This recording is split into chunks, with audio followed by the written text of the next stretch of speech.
Okay, here we go. Episode number 7 of Game Callers with Daniella Ponticelli. Daniella, thank you for being here. I've learned over the course of the last few episodes that there's never a good time to bring people away from their work and talk to someone on a podcast that, talk to someone they don't know.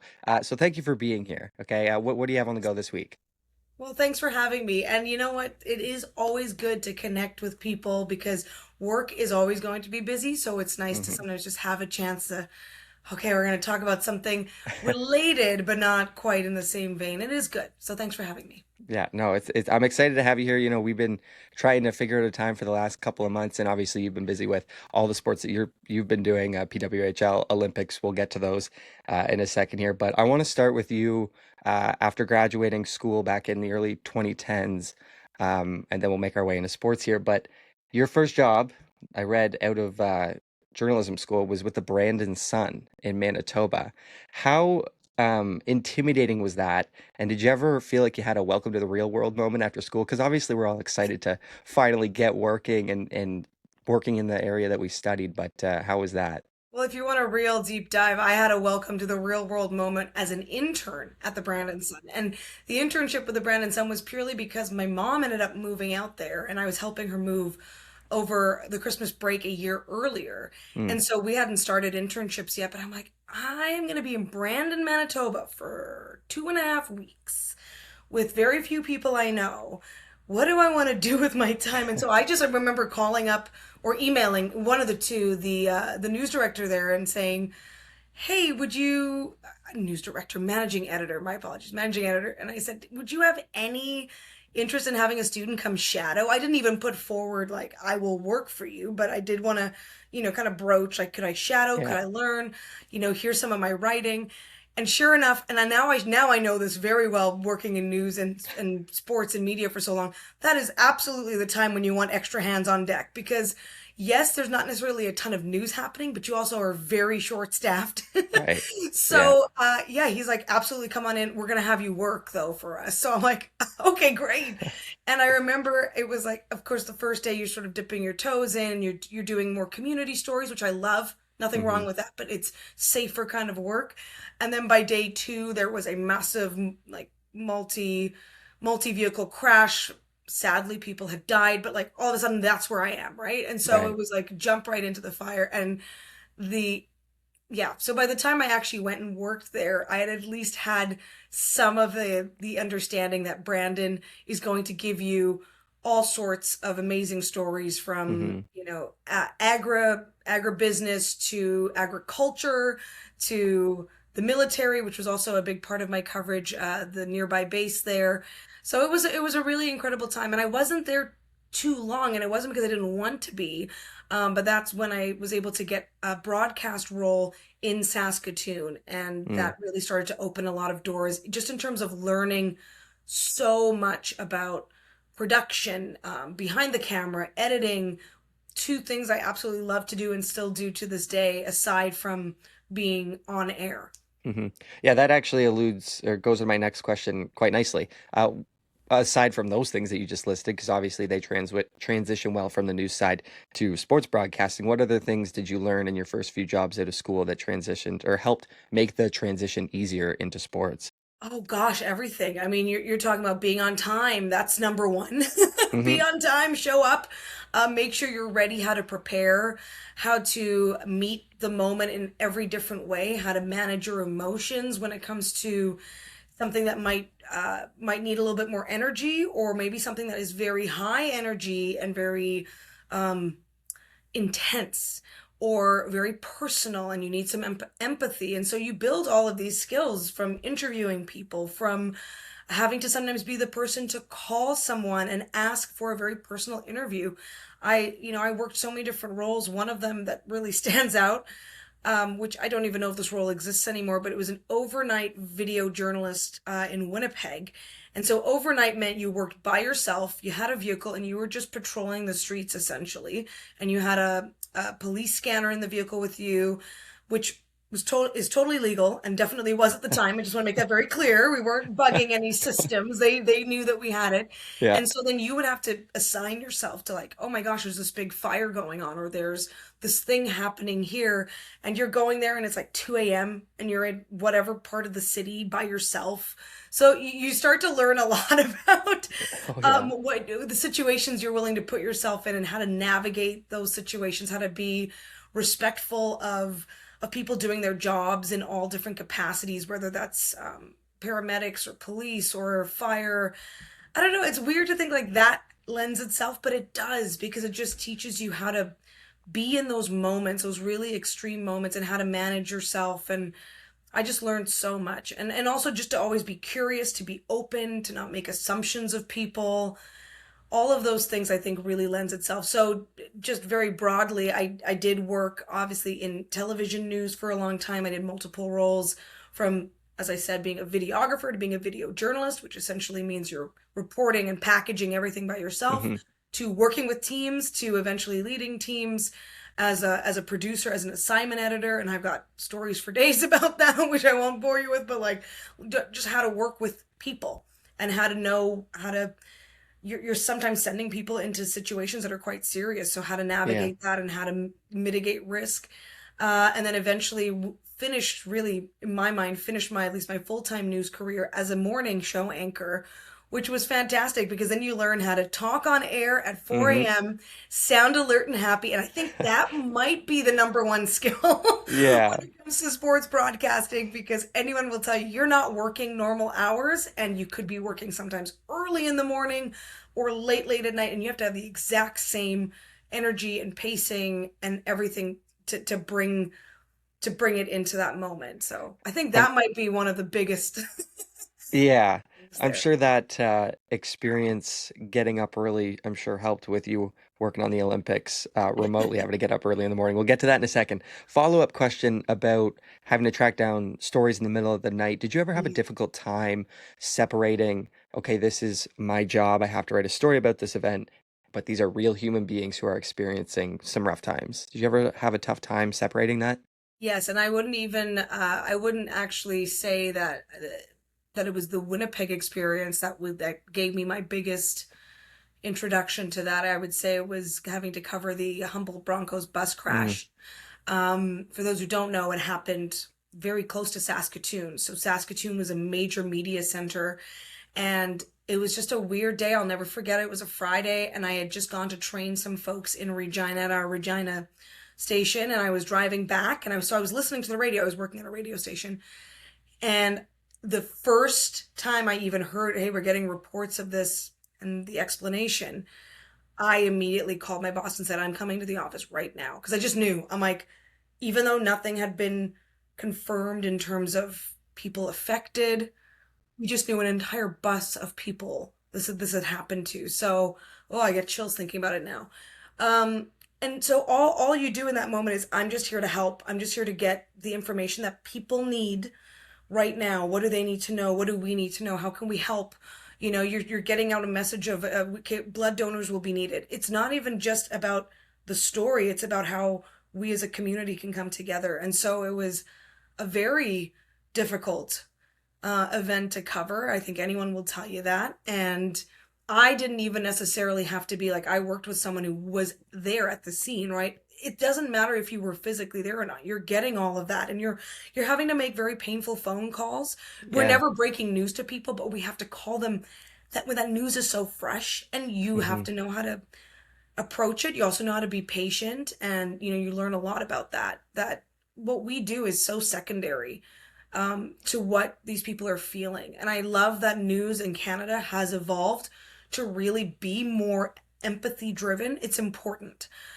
First there was always this mentality of like first is best, and then it became Yeah. no, factual, and then it became no, impactful and appropriate, and you don't want to double up on someone's trauma. And that's such a fine line because some people do want to just talk to you. And then you Hmm. have people who really don't want to talk to you. Yeah. All of that's allowed. So yes, I would say that event lives in my mind. And I remember having a very, very tough conversation with a friend of someone who had come to terms with his friend's passing, and then it happened that there was a mistaken identity. So his friend was actually No. alive, and oh, that stayed with me for a long time because he was just so honest about all the feelings that you go Yeah. through. And then the only time I've ever actually broken down a little bit on air was I think we were a week into coverage, and coverage is like more, 24 hours at this point. That was our only story, and Hmm. that was tough. I remember doing an update on a couple of the people who had been updated to passing, Hmm. and I don't know. It was just like at that point, I'm like, yeah, this is really hard. Yeah. Yeah, and I That mean, there's that's other difficult for stories too, everyone. but that one will always live in my mind because it was our focus. And we had phone calls from the BBC, we had phone calls from New York Times, we had phone calls from all these places because, Oh like I said, wow. we were the only we were Yeah. the only media center. And yes, there's a number of stations in the city, but they were trying to get a hold of anybody who was on the ground or who was talking to people. So yeah, that event That was is a top of mind. obviously memorable for all the wrong reasons, Yeah. but one for a lot of Canadians in general, a where were you moment. I Hmm. remember where I was when I first learned about it. I was in my residence building in first year university and woke up and scrolling on social media, and your first thought is, "Oh, that's not real. Oh, that Yeah. didn't actually happen," Well, that because of that how yeah. devastating it is. But yeah, that's terrible. I couldn't imagine having to, make phone calls to people for comment, and that's tough. That's And tough sometimes to it have to wasn't do. even for comment. Sometimes it was just establishing this is who I am. We don't want to bother you. We just want to let you know that this is a discussion we're having. Like there's so many different approaches to it. It all depends. Hmm. And I know that that might seem silly, but when the world is trying to reach these people, we were trying to just okay, we're a landing pad here. If you want to talk to us, that's fine. If you don't, that's also fine. There have been requests like internationally, and that's really overwhelming for Yeah. everybody. So just take your time. Like there definitely are ways to do things, and especially with that story, I mean, I don't know. Like and then it really starts to question how you interact with media and news and your expectations of needing to hear from somebody right away. And Hmm. it's you start to question a lot of things. And I've Absolutely. always felt that way about news. I love it, but I'm always very critical of it, and I always want to look at like, are there better approaches to it? And I feel like in a lot of ways that still lends itself to sports Hmm. because sports is something that has been done a certain way for so long, but Yeah. it does not mean that there isn't room for innovation or new perspectives. Absolutely. After your decade in news, how exactly did you make that transition into sports? Because I read article after article about you making the transition, but like, what was that first step? Was it And you're decision like, that you were how did like, this happen? yeah, like what was the Kickstarter for that? I think the Kickstarter for me was always that I just wanted to learn everything all the time. And sports, Mm, I will be very honest, was not an interest of mine in the media space because I saw my fellow graduates who were into sports and that's all they wanted to do, right? They knew from the jump that's what they wanted to do. And so you start to get these ideas of like, well, if I wanted to go that avenue, I guess I should have figured that out earlier. And I just never even thought of play by play. I was thinking of maybe sports reporting, if that, is that something I wanted to do? And I was actually thinking about this recently because a friend of mine, we were talking about it. I got passed up for not one, but two sports reporting jobs in my life. And it's like, whatever, I just kind of went, okay, well, news is what I want to do anyway. I'm going to stick with it. It was right. just, I had reached out and applied and thought maybe that might be an avenue. So the play-by-play perspective really only came in after I'd done that work with a community station in Saskatoon. Shout out Shaw TV, which some folks might know it's a lot like Rogers, right? And what Rogers does with its broadcasts of hockey, very Yeah. similar. There's also a place in Regina, Saskatchewan, called Access Now TV. They do a lot of games too. So those were fantastic introductory places to kind of just get my feet wet in sports. And I actually started behind the scenes. I tell people that all the time. I Hmm. still never really saw myself as in the booth. That wasn't a thing. I really like this. And then I started to get a feel for it. And the real transition happened when I decided to join a roller derby league in 2016. Part of it was I had again moved back to Saskatoon. I'd lived there for a bit, but I Hmm. moved back and I'm like, I want to make even more connections. I want to have a better sense of community in this place. I love this city. And I also wanted to be active. And so this was just a perfect blend of that. I have Right. never roller skated in my life. So I literally started as most people do Got to from start somewhere. scratch. Yeah, and it was great. And then at the end of our first season, I will never forget this. Like we had announcers at our bouts, like PA announcers, public Hmm. address. So those are the people who are in-house. And they were good. And it was interesting because they were essentially doing play-by-play for our audience Yeah. because you kind of had to, even though you were behind the play, because you couldn't give a play away, which is a kind of a neat Hmm. experience. So that's where I thought, okay, maybe I can get started. And I did. But then we were watching the first ever international championships. Sorry, my first ever. It was definitely not the first ever in the sport. And it was live from Portland. And I just remember seeing two women on the stream calling the bout. And then not only women, queer folk, trans broadcasters, every like just amazingly talented individuals who were super engaged, who were part of our community. And Hmm. it felt so affirming. Like I just loved listening to them. They knew the sport, they knew the community, and I'm like, that's important. That really speaks to it because what I had been exposed to were typically not to call out any radio guys, but men from radio who were simply just asked to do this thing, even though they Yeah. knew nothing about the sport. And oftentimes, while we were on the track, we would hear things about our outfits or our names or like stuff that didn't have to do with what we were doing. Yeah. And so Exactly. I already was cluing in like, well, I don't really love that while I'm doing this thing. And Hmm. maybe this is an avenue, maybe this is an entrance point. And it was. So the next season I started doing some PA announcing and that which like I said is pretty much play by play. Like you're Yeah. explaining because the audience doesn't understand. Like it's a very complicated sport. Once you know it, you love it, but there's a ton of rules and because you're on a flat track and space is kind of three-dimensional and you can move backwards, forwards, like you have to explain a lot. So I learned from that and then from there got involved with the station I used to work at, that community station. We started actually doing broadcasts. Hmm. And then basically everything changed in 2018 in February, and I went to call my first roller derby bouts in the US. And the reason that changed everything is because I finally saw what it was like to take part in a tournament, to have to be an announcer and that be my job, even though like none of it was paid. And that's not a slight, like it's a community driven Yeah. thing. So that's not even a question. You're there to just do this amazing thing and broadcast. And I learned so much and I totally got the bug. At that point, I'm like, I would love to work in live sports one day. Like that was my goal because I'm like, I love game day. I love being there. So then it became less of I want to report necessarily versus I want to be part of the actual Yeah. game day. Yeah. I find there's, well, actually, let me say this. Ask this. So that was your first commentary in sports. Was roller derby? My first really in the headspace of being play by play. Yeah, Yeah. I actually did put a headset on back in 2012 to commentate a cheerleading competition Mm, because that's more of my background. People always want to ask what yeah. sports I did. I did lots of dance. I did aerial acrobatics, so like Cirque du Soleil. I did that for 10 years and traveled with that.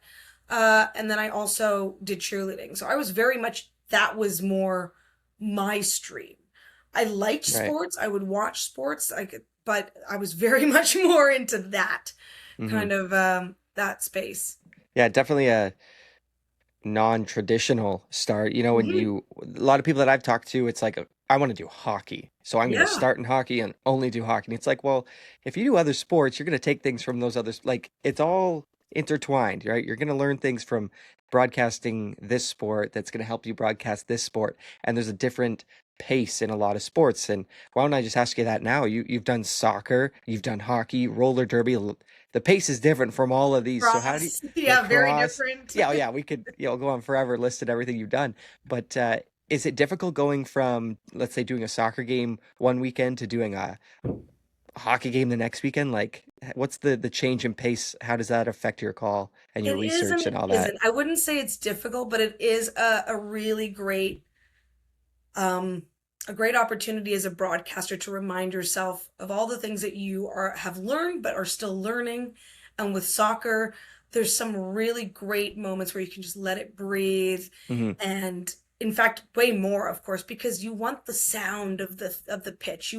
So you're there just to kind of help guide the viewer know who's doing what, but you really have to connect to the game. And I find I've always loved that challenge, whether it's hockey, lacrosse. Um, I'm sure you know what this feels like, the flow of a game. Yeah. Sometimes that can be kind of broken up if there's a lot of injuries or stoppages. In Hmm. hockey, especially, your periods can go from like, I just had a great period of beautiful flow and I felt so connected. And then the next period, you have a 10-minute review. And then, 100%. and Yeah. everything is just kind of, it doesn't feel like you're like, hey, I got to stay connected. So it's this, in that way, it's very similar. You always have to stay connected to what you're doing, focused on what you're doing. Um, in the moment with that. But you're absolutely right. Very different speed.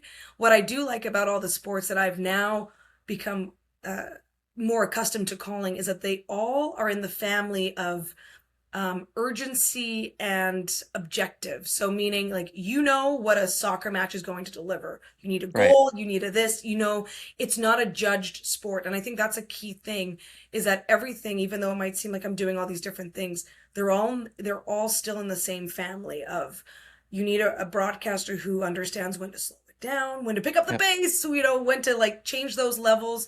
I'm always working on that. I'm not here to say I'm perfect, but it's that kind of in my mind, I call it a family of sports that it is very similar. You're kind of working on those same perspectives.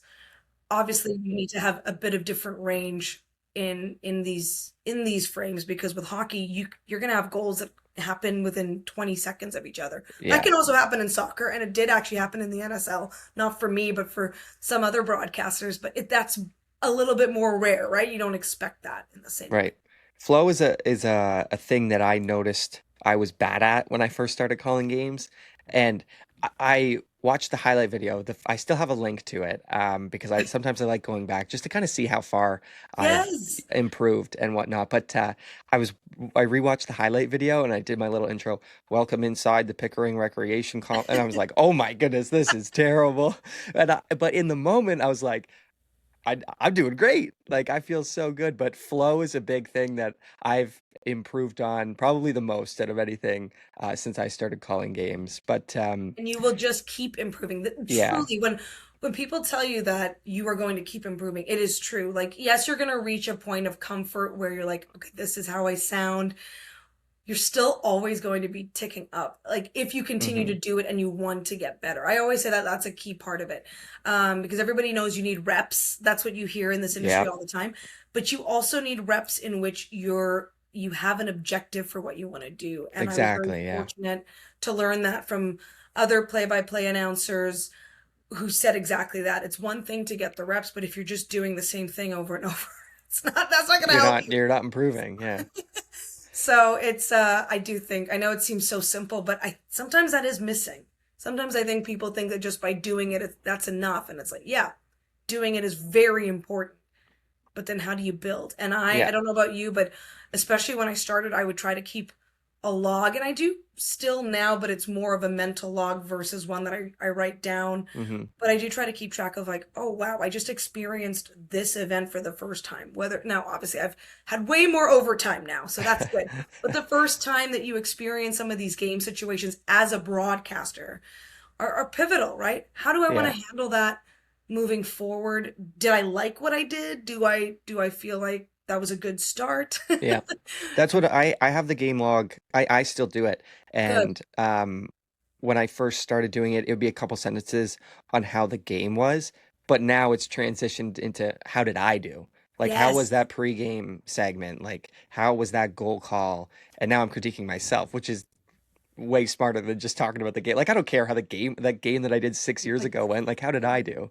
Yeah, Yeah, and it's exactly. also I also got some good advice, and maybe you do this too. So I'm not saying you don't, but about the lead up to a game, and that really helped me here. I'm in my third season now at the PWHL. We do travel a lot, which I love Yep. travel. But it's also like getting those routines and how do I adjust? Okay, so this is my ideal day when I'm on the road. Oh, all of a sudden it's a 2.5 hour flight delay. How do Mm, I adjust? What can I? And that really helped me because I was someone who, yeah, I feel like anybody, if they're frazzled coming into something, you might not have the best Oh, start you absolutely. want. So it's being very cognizant of your energy and what you can do, and there's sort of non-negotiables I have. I very rarely will do things with friends of mine in a city pregame, Mm, which I know sounds you're like working. that makes sense, but some people are like, you can't meet for lunch, even though your game. I'm like, no, like this is, Yeah. I gotta protect this piece here. Like this is not every, not Gotta everyone's have like you gotta that, have boundaries when you're working, but right? then the best part is I can see you after the game. Happy Exactly. to see you after the game, because at that point it's like, You're shoulders not thinking down, you've about got work everything anymore. ready to go. And there are definite exceptions, some minor exceptions to that. Like if it's Yeah. a situation where I need to do an event or something during the day, I will do that. Hmm. Right? I'm not opposed to being social or interacting, but it's just certain things keep you kind of connected and grounded throughout the day, and others don't. For sure. When I was emailing you, I said I would want to get. You've done lots of articles, lots of interviews, so I want to mix it up a little bit. But one Okay. question that I want to ask that you've probably been asked many times is, what's it like to work on an Olympic Games? It's, you know what? It's surprising, it's wonderful, and it's very team driven. And I think that's why I love it so much is Hmm. you get to meet so many amazing people. I get to work with amazing people. For Paris 2024, Michael Linklater, anyone who's a fan of Canadian basketball will know that name. He's from Saskatchewan. So that was just a happy coincidence that we also Yeah. had that kind of connection. I'd actually met him and interviewed him before getting to work with him, but he's 3x3 basketball legend here in Canada. And then Becky Keller, who I'm so grateful I get to work with quite frequently in the PWHL, four-time Olympian, three-time champion. And by the way, I drop that fact whenever anybody's like, if there's people in the elevator with us and I hear them talking about women's hockey, I'm like, you're with a three-time Olympic Yeah, oh champion. yeah, shout her out, And shout she's her always out. like, but I'm like, I'm gonna be your hype woman. It doesn't matter, like, Yeah. because I know she's never gonna say it, so I love Yeah. to say it. But and I'm also really proud of that. But just getting to learn from and work with those folks is incredible. Understanding what goes into just the Olympics is, and I barely know. Like I scratch the surface, but I have friends who are involved in the scheduling, people who are executive producing these games. And one of these producers who I think is just the best in the biz, Jeff Ives. I'll never forget, he was telling me about how in Paris 2024, there was this big moment happening for Canada at the same time as Simone Biles just won gold. And that's a really big story, and our viewers Huge. want to see that. So, how do you manage? Do you do boxes and boxes? Like, how do you bring this to people? And you have to Yeah. make decisions like this. So, I give all the credit to everyone around us in the broadcast booth because they are making it all happen. Right. And then we do, as you know, and you alluded to earlier, I worked remotely. Now, some people are on the ground. It's honestly, it's the majority of those folks are reporters, and obviously camera people, producers, digital hosts, studio work. So Hmm. it's very different every time. But so many play-by-play color pair are in Toronto for the Canadian broadcast, and essentially we call off of the exact same footage that folks at NBC in the States or wherever are calling. So we Yeah. don't have a special feed for it. Everybody works off the same, and you kind of make magic happen for your audience. So is that OBS, the Olympic Broadcasting System? Is that what it's called? No, The so one OBS feed? actually is fascinating and something that I encourage broadcasters to even look at because I Okay. have friends of mine who are involved in that. Those commentators are at the Olympic Games. They are Hmm. physically there. And essentially, they are the neutral voice that goes out into the world. So if a Oh, country wants to show that game, but they don't have their local commentary on it, they still have commentary. okay. So that's how it works. I don't know all the ins and outs, but that's the gist of it. And actually, there were maybe one or two events, even these Olympics, that you heard an OBS voice. And that Right. could have happened for a number of reasons. I know that happened in one instance because they needed Becky and myself to move over and do another game that we had not been made aware of because of a technical thing. Like just Right. so that's the other thing with the Olympics, you can prepare and be ready, and then as soon as you get things happen, whether Yeah. it's the neurovirus for some teams Oh yeah. unfortunately impacting their schedule. So you have to be very flexible. Long hours, absolutely, but really rewarding and always just so incredible to experience that. So I haven't called a medal game for hockey, but I did get to do the ski cross, and so that was really neat Yes. because then you have the final race is for gold, silver, and Yes. bronze, and that was really amazing. So two questions. We'll start with the more about the feed that you mentioned that you're calling off of is the same one that American commentators Yep. are going to get. How where is it here? How much of an impact does that have on you having to transition from doing a PWHL game when you can ask for a specific replay or ask for a specific shot of someone and you don't get that at the Olympics? I would say that's a really good question actually for Becky because she is so involved. So in the way that we break down our roles, I'm really more focused on the game and her in the color seat, she's going to take control of marking plays and people don't Right. know what that is.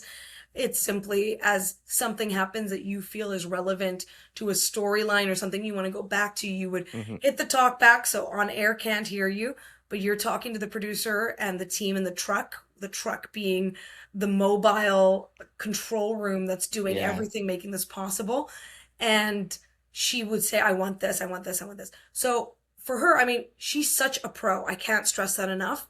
That while ahead of the Olympics, she kind of went, oh, that's the one thing I'm a little unsure of because I haven't really done that very much where I haven't had that control. As soon Yeah. as we're in it, she's just like, okay, I know what's going on. And we're very fortunate that with the Olympics, especially, yes, we're getting images sort of fed to us that we have to work off of, but these are pros as well who are doing the camera work, doing the producing, doing the directing, the replays. So there was a lot of team trust and Hmm. for good reason. There I was blown away. Had no problems. I have done some remote work where that hasn't been the case where you're not always getting the image or the replay that you expect. This Yeah. was not that kind of scenario because at least you're working at that really high level. But you just learn, again, you learn how to be the broadcasters that you know you are, which is, oh, I've got to suddenly pivot and make sure nobody at home knows. Oh, whatever, Hmm. that's part of the work, as you're aware. So the more you do it, the more you get used to it. And that happens even in live broadcast when you're at the site. I Yeah. mean, it happened recently where we had a package roll in. It was lovely. We talked to it. Then the next package was supposed to go, but it repeated the first.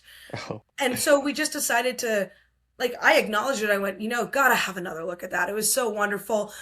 But more to this, Becky, like when you see this kind of play, so we just pivoted our discussion because we can't now suddenly talk about the other thing that was Exactly. supposed to run that didn't. And of course, the people at the truck are so apologetic. And I'm like, first of all, that barely happens.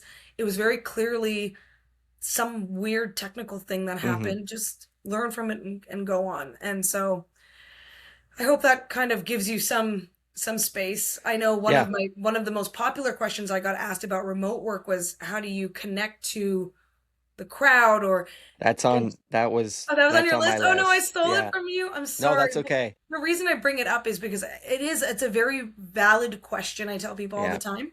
What does help is I'm always wearing a headset. Like you know that too, right? And so Hmm. the sound you get even when you're doing a broadcast in the building is the sound of the broadcast. I'm actually not able to hear if someone right in front of me is talking, I don't know what they're saying because I'm Right. hearing what the broadcast is hearing, right? Yeah.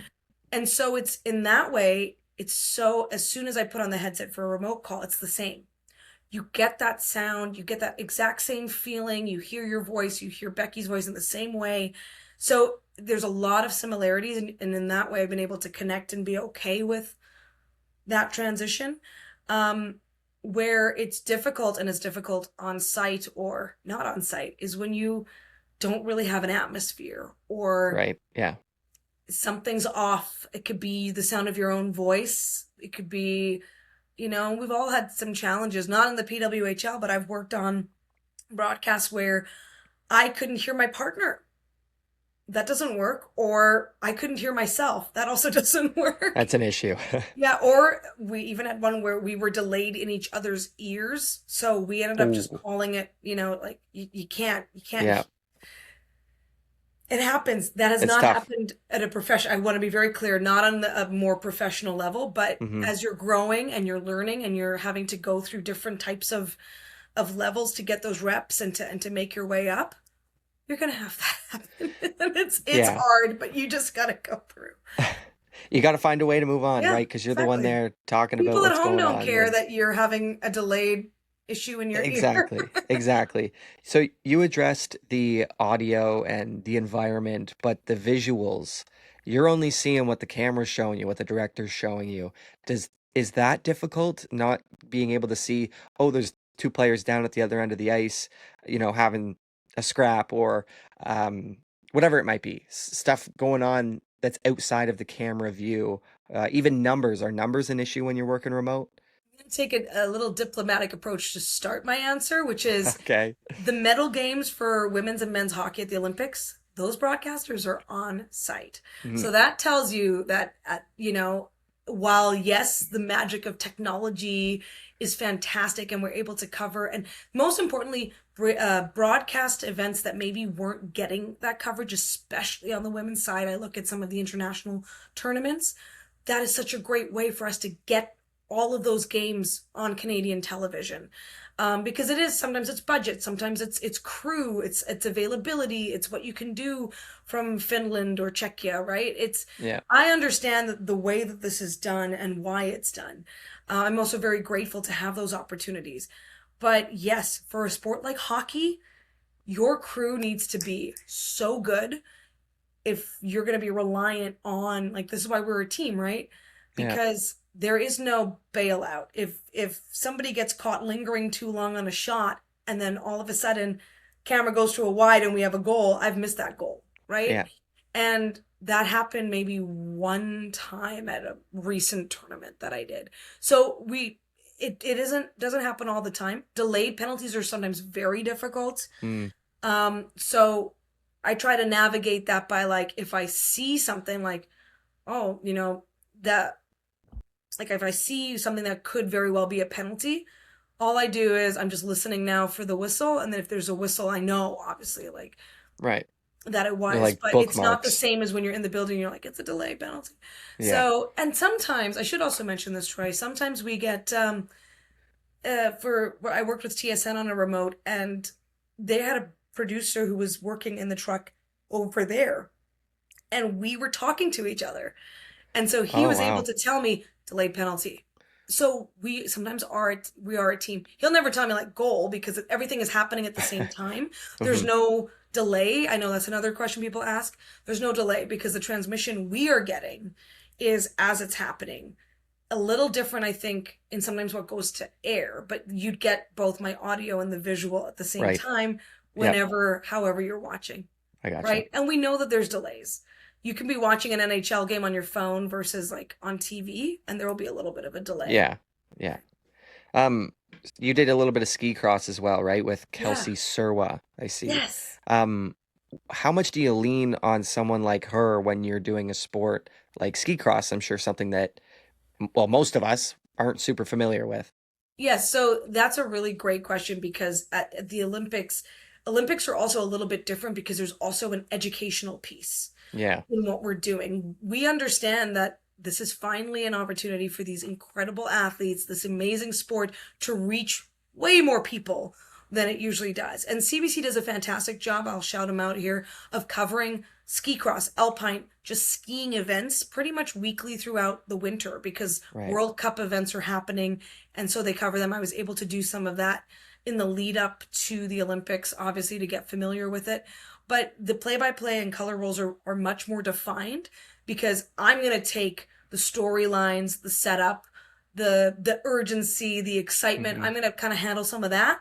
She's absolutely doing that too, but her focus is definitely on the technical nuances of what's going on because Right. she has not only done it, she's won gold in it for Canada. She Yeah, won gold in exactly. 2018. She was silver in Sochi, and she finished just shy of making the big final at 2010 in her debut in Vancouver. So she's lived it. And the best part is I could really talk to her on so many levels about that, about the people narrowly missing out to the people who are, finally in that big moment and what that feels like. It was so great. And she's tremendous. She does this Hmm.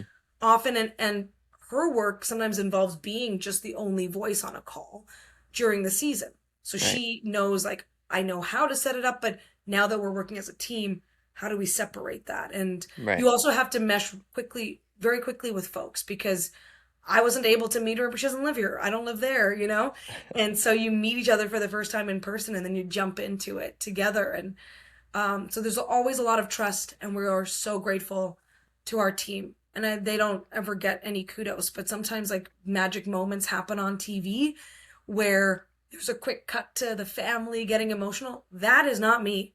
That is all the amazing crew that's recognizing that that's where Yeah. we need to go. And so it's pretty fascinating. It's a great dance to be a part of. There's a ton of planning that goes into that, knowing where people are, knowing, hey, this shot, expect it to be coming up here. And I can't imagine, can't even begin to imagine what the planning and preparation is like for an Olympic Games. You Months and mentioned a months, couple. years actually. It Oh, usually starts absolutely. about a year to 2 years out. And I'm not even obviously the expert. Yeah, more than a year for sure. Yeah. And then typically assignments will start being made known to the commentators about a year out, with room to change. Like I found out about ski Hmm. cross a little while after hockey. Right. So, and that's fine. Like I still had plenty of time to prepare and get ready.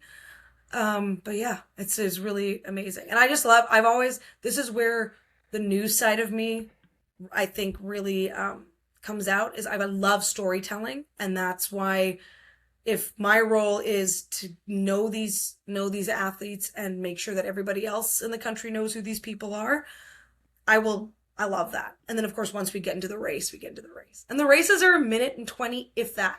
A minute 11 I think was the fastest or one of the fastest. They're quick. I So love you're ski just cross and snowboard cross. It's so exciting to watch. That's yeah. probably one of my favorite events of the Winter Olympics, aside from hockey's my favorite sport, but ski cross and snowboard cross, the racing, I don't know what it is about it, but it's so fun. It's It's so so cool. fun and you kind of wish, I mean, me being someone who hasn't done that and I know how hard it is on the body, but you kind of wish you got more of it because it was Yeah. just, one day and then done and then one day and then done. Hmm. So, You mentioned some firsts, and a big first for you for women's hockey was the PWHL's inaugural game ah, a few years ago, and that was, I read, the first time you ever worked with Cheryl Pounder. yes. How much fun was it to work with her? Oh, it was great. I'm very fortunate that I had at least worked alongside her. So doing Mm, Women's Worlds, the May, no, yes, May, April, sorry, April before in 2023, my first time ever working on a TSN broadcast or a right. broadcast of that caliber period. Um, it was, I definitely had a panic attack before coming out to Brampton for it fully. I was very, very nervous. But I worked with the amazing Sammy Jo Small. So we were the pair doing Group B coverage together. She's fantastic. If folks don't know that name, you should. She is a Canadian goaltender, Olympic Yep. champion, world champion, then some terrific human being. Fantastic. So the two of us, though, because we were still kind of learning and getting more familiar. And Sammy Jo Small, by the way, was on OBS this year. So I want to give a shout Okay. out to her. She actually did the OBS feed for the women's Group B, Right. uh, for hockey. So I love that, and she's fantastic. And OBS though is an extra challenge because you're all by yourself. You don't get Oh, I support. didn't know that. Okay. Yeah, I shouldn't say that as a blanket, but I know that for the women's hockey side, it was Sammy Jo Small, Leah Hexall, and they were by themselves Right. while calling those games. So anyway, but I got to learn. Kenzie and Cheryl had done a number of women's worlds already, and they Hmm. were covering the Group A bracket. And so we spend a lot of time just sitting and watching and getting familiar with how they do things, how things go, because to me that's always the biggest thing is what is the order of what's going on? It's one thing to call the game, but then you need to know when a sponsor read is coming in, how we go to Yeah. break, the best way to go to break. I learned pretty quickly you don't need to keep saying, and now we go to break. You see sort of these horrible habits that happen because you're nervous and you just learn so much. In fact, Hmm. that event like really helped set the tone for everything. It was more than likely why I was given the opportunity I was given in the PW. It's funny that you bring up the going to break thing. One of my biggest pet peeves is when people say, as you can see on your screen, Get rid of it. I'm watching the Get rid of game. it. I'm watching it. I see what's on the screen. What's way more effective is if you're trying to like, and this is really even more so for color than anything else, but tell me where the person is who's developing the play. Like if you're going to tell me that so and so was the one who started the play and then we go to replay, it's okay if you tell me left, top left of the screen or at the top of your screen Yeah. so people know where to put their eyes. Yeah, But then after exactly. that, yeah, I think you bring up a really important point too because there's accessibility is really important for me and for sports. Hmm. There's descriptive video that does the job of describing what's happening for people Yeah. who are visually impaired. And that's important because our our understanding is that people are watching and listening. Hmm. So we are there to provide a commentary based on the visual. And I think it's a really important thing to understand. We're not excluding anybody. Hmm. We have to just understand our roles and why, as you said, Troy, it's important that you don't need to keep saying, as you can see on your screen. Yeah. It takes up what, Uh, 5 seconds of time too, and time is everything. You need to exactly. gotta savor Exactly. it. Back to the first ever PWHL game, Ella Shelton scoring the first goal and your Yes. commentary, history is hers. You write down when there's big moments to be expected. I've read that you pre-write some potential lines. Is that something that you started doing when you first started doing commentary? Is it something that you still do to this day? Why do you do Yes. it? So yes. Okay. When I first started, I was doing a lot of solo calls for women's hockey. Same idea of okay, we're gonna put money in this, we're gonna invest in this, but we're not always gonna be able to get a color commentator. So I was Hmm. very fortunate to work with an amazing woman, Katie Brickman Young, out of Saskatoon, who actually still is a writer with Hockey Canada, very involved, even though that's not her full-time job. She loves hockey, she loves stories, and she's really good at what she does. But then on the road, I was always by myself. And so I would try to find ways to like alleviate the sort of mental, not only fatigue, but just mental workload that goes Yeah. into a game. And when I was by myself, I'd also have to create intermission content because otherwise I'd have to talk through intermissions. No one wants Yeah. to do. Nobody wants to hear my voice that much. No, everyone It's a wants a lot. wow. So when I'm on the road, I'm like, okay, I have to make sure I get at least like a 7 to 8 minute interview with this person. Then Yeah. I got to do this, and I started writing things down when it came to big moments, so that in the hoopla of making sure this thing's ready to go and commercials because you're doing that all yourself, that I Hmm. at least had a base where I could go, what am I saying here? Right? Like Right. just and kind of remind myself that this is the focus. I never am beholden to what I write. I make that very clear I was gonna because ask that obviously then you next. can get tripped up in, oh, I gotta say this thing that I wrote, and then maybe it Yeah. doesn't really make sense. But for the first goal of the PWHL, I was really nervous about that. I'm like, I don't want to mess it up. I don't want to misname somebody. I don't want to miss the goal. I don't Hmm. want to be talking over the goal. I don't want to be all these things that kind of you're scared of as a newer broadcaster in that space. But I also knew that I could do this and I felt good. And then I was like, okay, so just to mitigate my nerves, what would I want to say? Because I know I'm going to want to say something, but it also depends on what that moment is. What if we have a scoreless game up until the final minute of the third? It might, Right. you're going to have a very different reaction to like Yeah. it happening. Or what if it happens in the first minute? Am I going to be ready? So I just came up with some different ideas, and then I was like, do I want to talk about the first for the league, first for that team? Like, what do I want to say? And then history is hers. Like maybe I heard something similar. So I don't actually know where it came from, but it just popped into my head, and I'm like, because I want like history. How do we? And then that was what I decided. I'm like, I like the sound of that. If it comes out of my mouth like that, great. Hmm. That's always the plan. And then it was beautiful, and I definitely thank Ella Shelton for a great goal because my other fear was that it would be a play that led to a goal that wasn't clearly a goal that might have Yeah. been controversial. Yeah. Nobody wants that. Nobody wants the like, oh, and now it's being reviewed. The very first goal in the PWHL. It was Of clearly a course. goal. And Yeah. it was awesome. No, you put that nicely because it's the first goal for her, it's the first goal for the league, for the team, and it's like, well, it's history. History for everyone, right? History is hers. Do you ever like, well, you said you do sometimes stray away from it. There was one time I wrote a line for a big moment, anticipating a big moment, and it just didn't come out right, so I don't do it anymore, which I could get back into it, but I think I stuck to the script too much in that moment. I was like, that didn't sound right. But that Ella Shelton goal, would you say that's up there as one of your favorite calls? Do you have a favorite call? Is there any Oh my that stick gosh, out for you? favorite call. Oh, Whether it just came out nicely or it was a big moment that you executed well. Is there any at the top of mind? yeah. Oh, good question. I think you may have stumped me.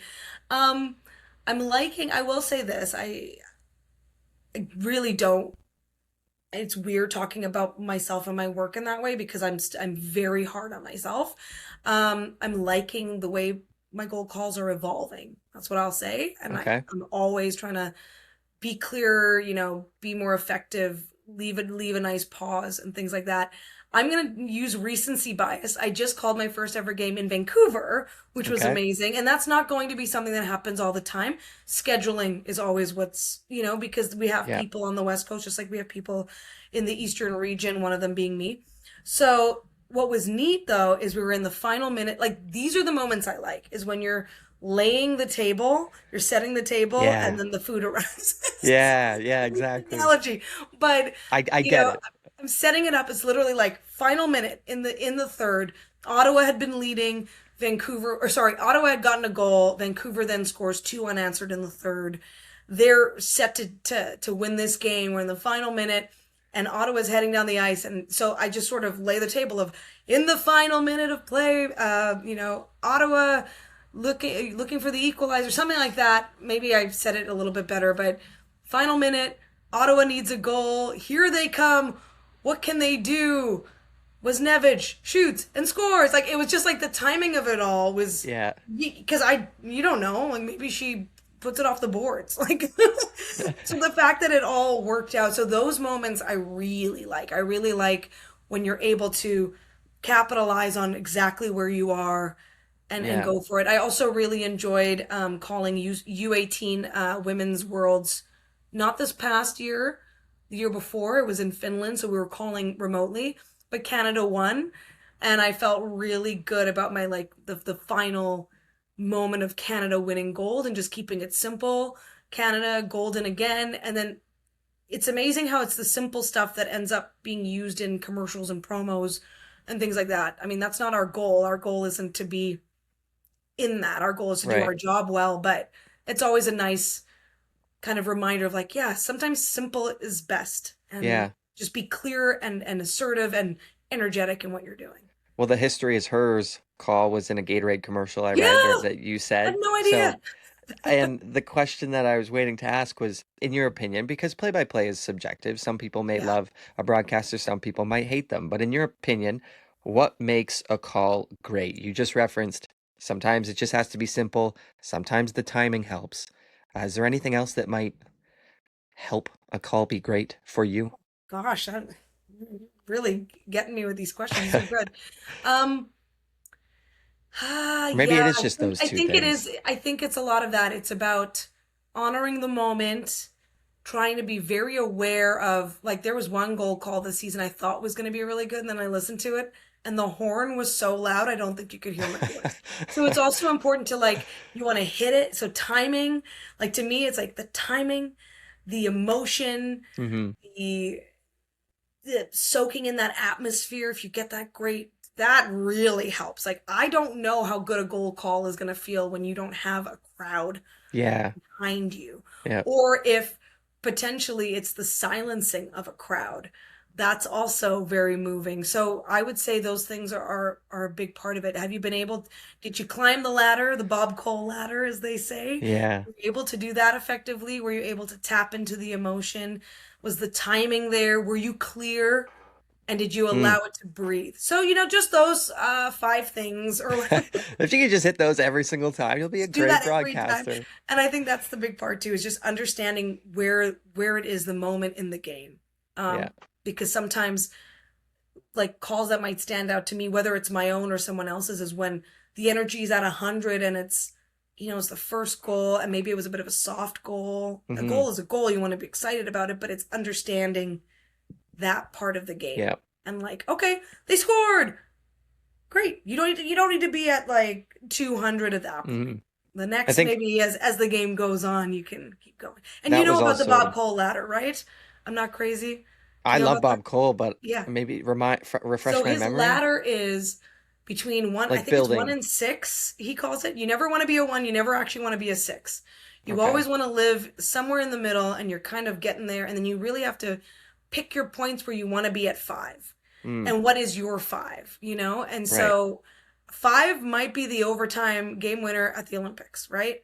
That might be your five. So then are you really getting there during the regular season, or are you kind of Right. hovering at a good 4.5?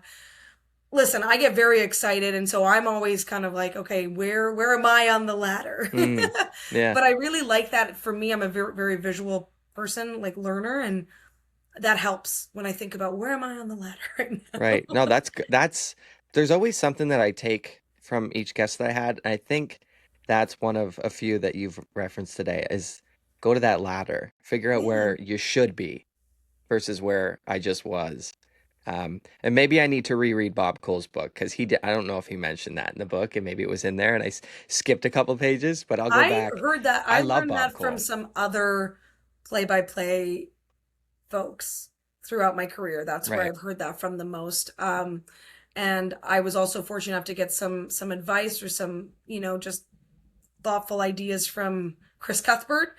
And I like sharing them because they're certainly not only for me, I think they're for everyone. And one of my favorite things that he said that I think everybody knows but doesn't always remember is that you're never, ever going to have a perfect broadcast. Yeah. So don't strive for perfection. You're striving for um, being the best in that moment as it Hmm. goes, which also means if you have a bad period in hockey and you're like, oh, that was not my best, reset, get ready, like Yeah. don't let it That, affect everything, or even a moment that you're like, oh, I want that back.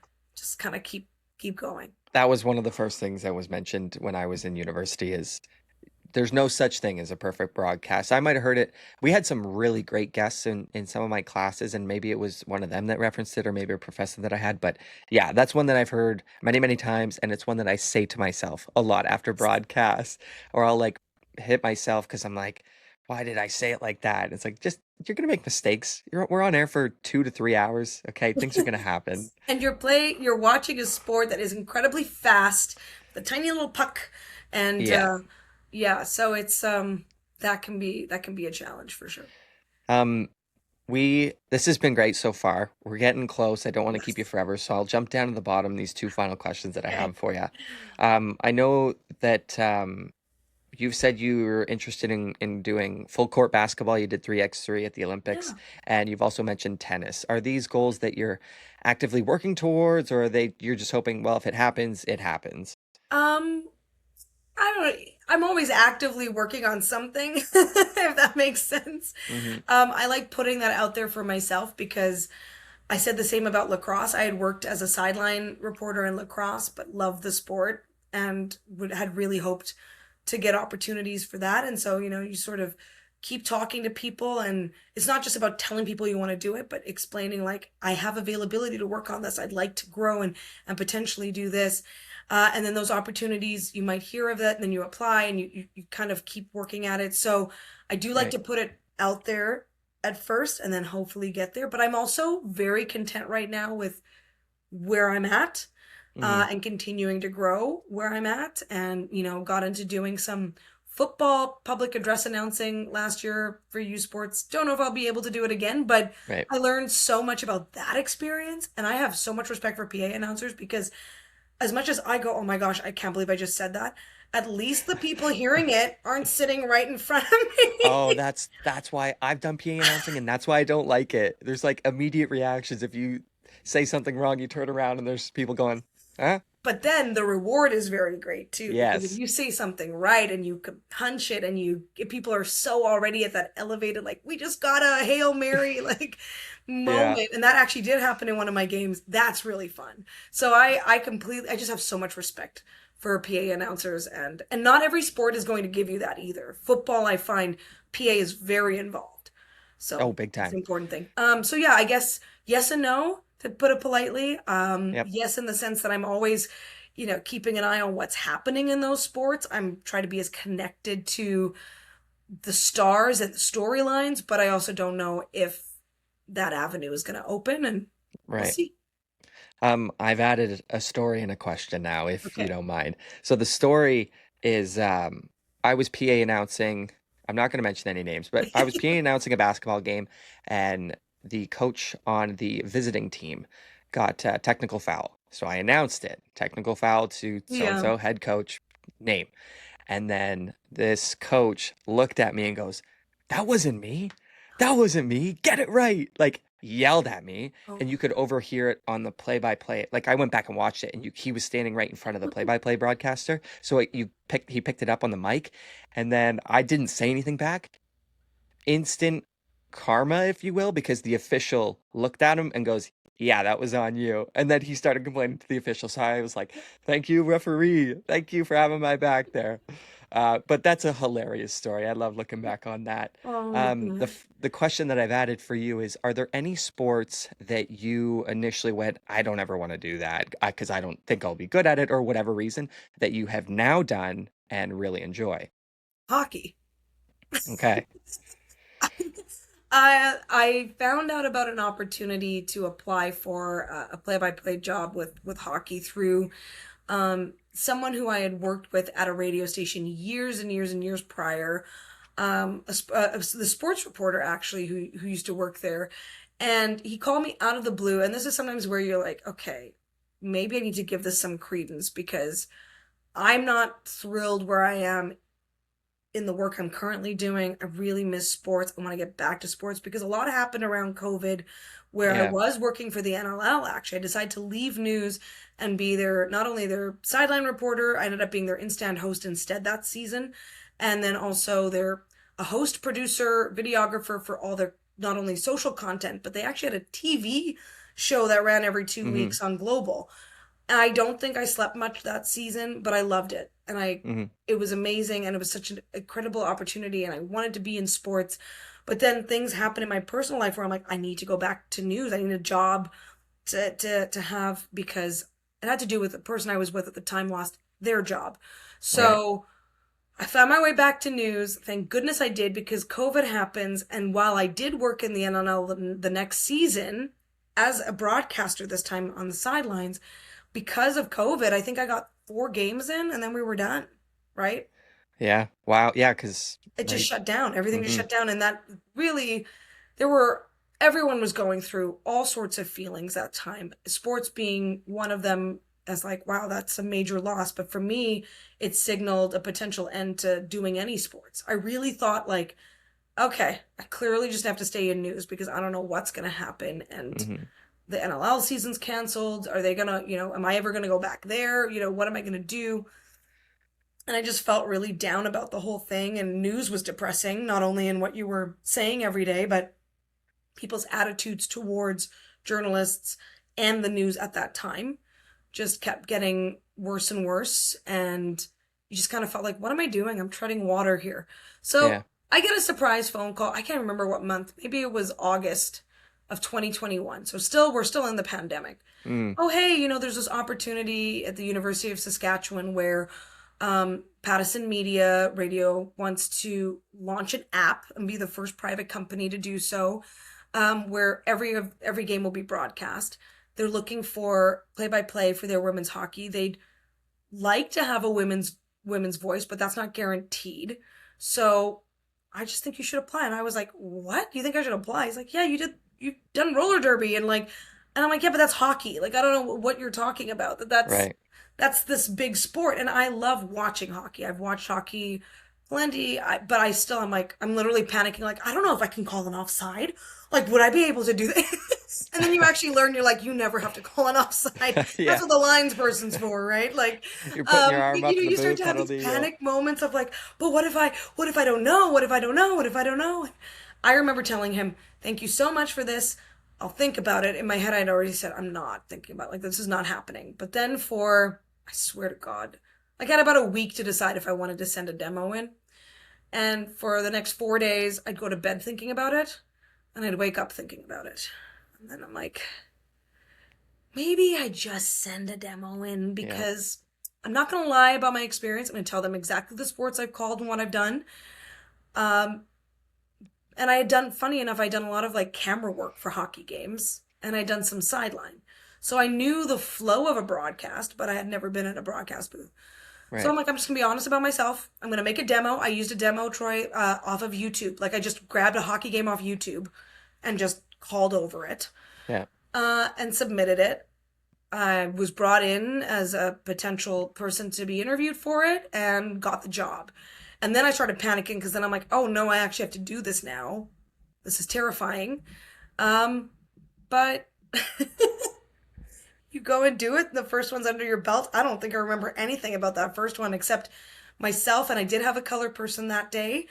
Her and I were seated on the concourse in like uncomfortable chairs, no desk because there was no space, in the broadcast area for us. And that was a common theme my first year. Common theme was always being asked, what are you doing here? I'm doing play by play. Oh, like you're setting up for the play by play. Like, no, I'm doing play. That was a very Yeah. common theme that whole season. But yeah, just kind of kept at it. I was not good. I will tell you right now, which I think almost everyone will say that I was really legitimately the first games. I was trying to call it like I was telling a story. Like I felt like I Mm. needed to connect everything. And then I just realized like, no, I don't even need to use full sentences. Like I'm just here Mm. to like, so yeah, it took me a little bit just to kind of get that part. And then It, once I got into it, I'm like, I love hockey and I never want to stop doing hockey. it's amazing how many times I'll be watching a hockey game and just hear the broadcaster say a name and then this person's name instead of going pass up across the blue line to this. It's just name to name to name. Radio is different where you have to be Yes. super descriptive, but television, the majority of the broadcasts that I've done, it's a stream. You have visuals, so I don't need to be as specific as I think I need to be. And to your point about, well, you saying you were really bad, that's a piece of advice that I've heard many times. It's your first game. That's the worst you'll ever be. Okay, it might be difficult to step into that booth and do that first game, but you're only gonna get better. Okay, you're gonna. I feel like your fifth game might also not be great. Oh yeah, you might be bad for a while, but Yeah. you're gonna continue to be like, okay, well, let me work on that next game. Yeah. Let me work on this next game. Let me work on that. And you make a great point about not having a hockey demo. We'll just take a video off of YouTube and call that. I had an assignment in university where we did that, and for people that um, want to do a new sport and have never tried it, well, go get 5 minutes off of YouTube and call that and submit it. That's a great piece of advice that may have been unintentional, but I'll write that down. And I Um, also think it's important too. Like I think back to like, what? How did I get that opportunity? Like, I mean, I applied and like, and obviously I was interviewed, but I made it very clear that I knew where I was at and that my whole goal would be to be better and to grow. And I was also going to be someone traveling with the team, interviewing these players.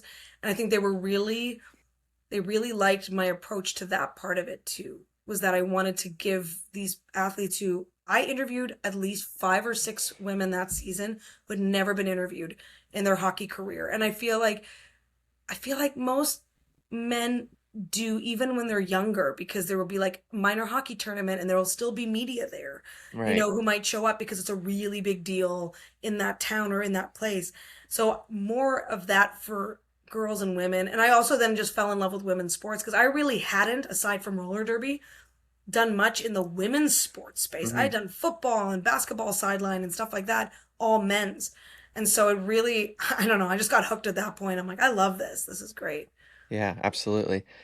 Final question. I've gotten really good answers for this from the rest of my guests. Do you have one piece of advice? Because that's why I started the podcast. I want to learn things from other broadcasters and share it with people. Why I'm not going to gatekeep this information. Like, Oh, why well, not? Let's no have a conversation, gatekeeping. record Yeah. it, and share it with other people. So, what do you have one piece of advice that you would give to young broadcasters looking to break into the industry or try new things? Oh, okay. Ooh, so much, but I'm going to try to pick one out of my brain right now. I always stay open, stay curious, be empathetic. And that last point is important because a lot of young broadcasters might have feelings about what if I say something wrong or I do this or like trying to figure out how to just be everything all at once. Hmm. If you're empathetic and understanding, I feel like you can't go wrong when you're being who you are on the air. And that's another important thing. Be who you are. Yeah. Be who you are, because you trying to emulate anybody else is not going to work. And also, if it's somebody who's already working in the industry, they've already got a person like that.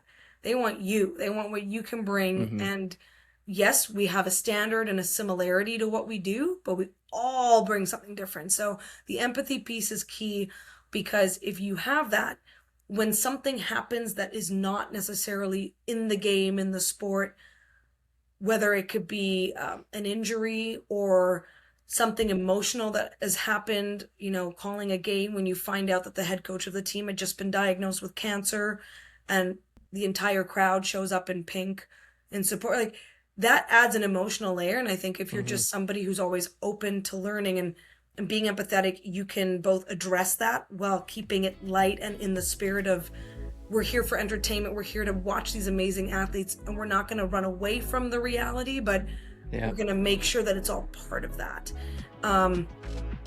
That's sort of my high level answer there. I No, hope it makes sense, but I just yeah, think, it did. I think you explained that very wonderfully. Yeah, that's fantastic.